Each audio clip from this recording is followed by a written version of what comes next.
এবার এক ভয়ানক ঘটনায় কেঁপে উঠল কাশ্মীর। কাশ্মীরের সেনাঘাঁটিতে এবার এক গুলিবিদ্ধ অবস্থায় পাওয়া গেল সেনা অফিসারকে। কিন্তু গুলি চালালেন কে? কোনো সেনা কর্তা, সেনা সদস্য, নাকি কোনো আততায়ীর গুলিতে এই জুনিয়র সেনা অফিসার প্রাণ হারালেন? সেটাই এখন সব থেকে বড় প্রশ্ন। যে তথ্য আমাদের সামনে এসছে সেখানে বলা হচ্ছে গুলিবিদ্ধ অবস্থায় যাকে পাওয়া গেছে তিনি কমিশনড অফিসার, এবং যখন গুলিবিদ্ধ অবস্থায় তাকে পাওয়া যায় তখনও তিনি প্রাথমিকভাবে বেঁচে ছিলেন। পরবর্তীকালে তাকে যখন হাসপাতালে চিকিৎসার জন্য নিয়ে যাওয়া হয় তখন তিনি প্রাণ হারান। ওনার নাম সুরজিৎ সিং, এবং আততায়ের গুলিতে তিনি শহীদ হলেন কিনা সেটা এই মুহূর্তে বড় প্রশ্ন। কারণ কাশ্মীর জুড়ে শেষ এক সপ্তাহ ধরে এমন কিছু ঘটনা ভারতের সেনাকর্তারা চাক্ষুষ করেছেন যা কিন্তু আনইউজুয়াল এবং আনএক্সপেক্টেড। একাধিক ব্যক্তিরা বলছেন এই যে পুরো ঘটনায় এক সেনা কর্তা তিনি জড়িত। কারণ এই সেনা অফিসার যখন গুলিবিদ্ধ অবস্থায় যাকে উদ্ধার করা হয় তারপর থেকেই সেই আর্মি ক্যাম্প থেকেও একজন সেনা সদস্য কিন্তু মিসিং, এবং বিভিন্ন জায়গায় তার উদ্দেশ্যে কিন্তু তল্লাশি শুরু করা হয়। যদিও এ খবর যখন বলছি তখনও অবধি তাকে কিন্তু ধরা সম্ভব হয়নি। অনেকে মনে করছেন তার সহকর্মী কোনো সেনা সদস্য তাকে গুলি করে ফেলেছে, এবং এর পিছনে অন্য কোনো অভিসন্ধি আছে কিনা সেটাই কিন্তু এখন সব থেকে বড় প্রশ্ন। কিছুদিন ধরেই আমরা ভারতীয় সেনা কর্তাদের সঙ্গে গুপ্তচর এই শব্দটি বারবার শুনতে পাচ্ছিলাম ধারাবাহিকভাবে বিভিন্ন ঘটনায়। যে সেনাকর্তা গুলি চালিয়েছেন বলে মনে করা হচ্ছে তিনি পাকিস্তান জঙ্গিদের সঙ্গে তার কোনো আঁতাত আছে কিনা বা তার সম্পর্ক আছে কিনা সেটাই কিন্তু এখন লাখ টাকার প্রশ্ন। পাশাপাশি কাশ্মীরে সরাসরি এক লস্করি তৈবার জঙ্গিকেও কিন্তু ঠিক দুদিন আগে দেখা গেছিল। সেই সেনাকর্তার সঙ্গে ওই লস্করি জঙ্গির কোনো যোগ আছে কিনা সেটাও কিন্তু এখন তদন্ত সাপেক্ষ বিষয়। কিন্তু সব থেকে অবাক করা বিষয়, সেনা ঘাঁটিতে ঢুকে এই ধরনের সেনা অফিসারকে যেভাবে খতম করা হলো তা কিন্তু ভারতের সুরক্ষার জন্য অত্যন্ত বিপজ্জনক। এই পুরো ঘটনাটি ঘটে কাশ্মীরের বাড়ি ব্রাহ্মণ্য ক্যাম্পে, এবং এরপর থেকেই সেই সেনাকর্তা পলাতক, এবং তিনি কোথায় আছেন তার খোঁজেও কিন্তু তল্লাশি চলছে। এই ঘটনার পাশাপাশি কাশ্মীরে এক লস্করি তৈবার কমান্ডার, তাকে কিন্তু লোকাল বাজারে দেখে ফেলে কিছু সাধারণ মানুষ। এবং দুটো ঘটনা, মানে সেনাঘাঁটিতে গুলি চালানোর ঘটনা এবং লোকাল বাজারে এই লস্করি তৈবার অন্যতম বড় কমান্ডার তাকে হাঁটতে চলতে দেখা একদম একই সময় ঘটে।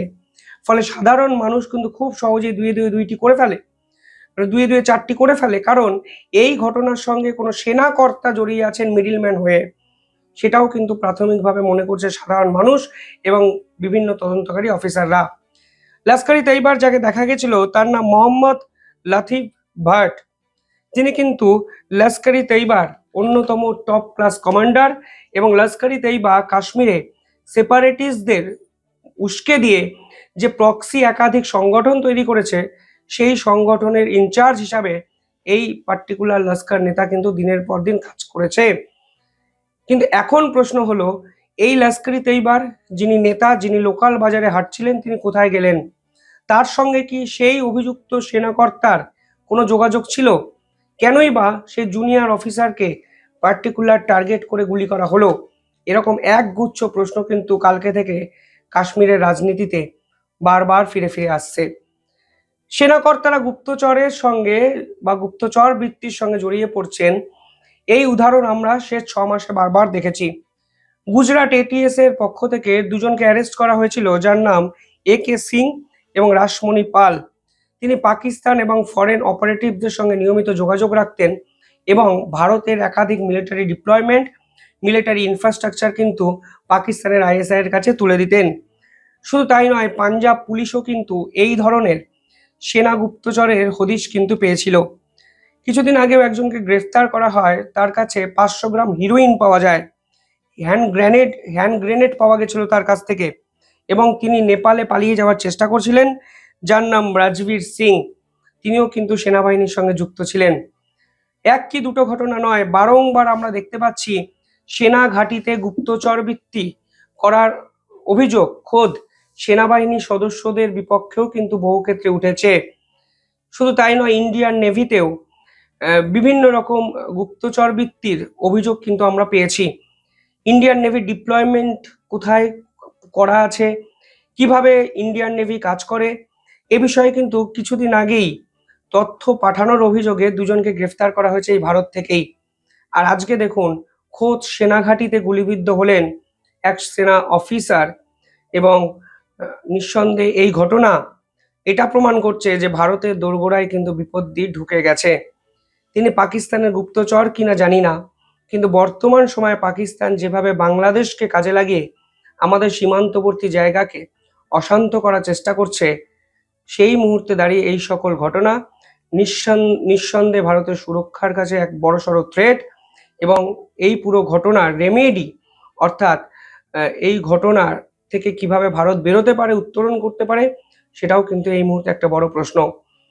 যখন আমাদের দেশ বাংলাদেশের মতো সাম্প্রদায়িক এক্সট্রিমিস্ট, ইসলামিস্ট, জেহাদি এক রাষ্ট্রের বিপক্ষে লড়াই করার প্রস্তুতি নিচ্ছে, মোহাম্মদ ইউনূসের যাবতীয় হুমকি এবং হুঁশিয়ারিকে সমূলে উৎপাটন করার প্রস্তুতি নিচ্ছে, তখনই আমাদের দেশের এক সেনা অফিসারের মৃত্যু নিঃসন্দেহে দুঃখজনক।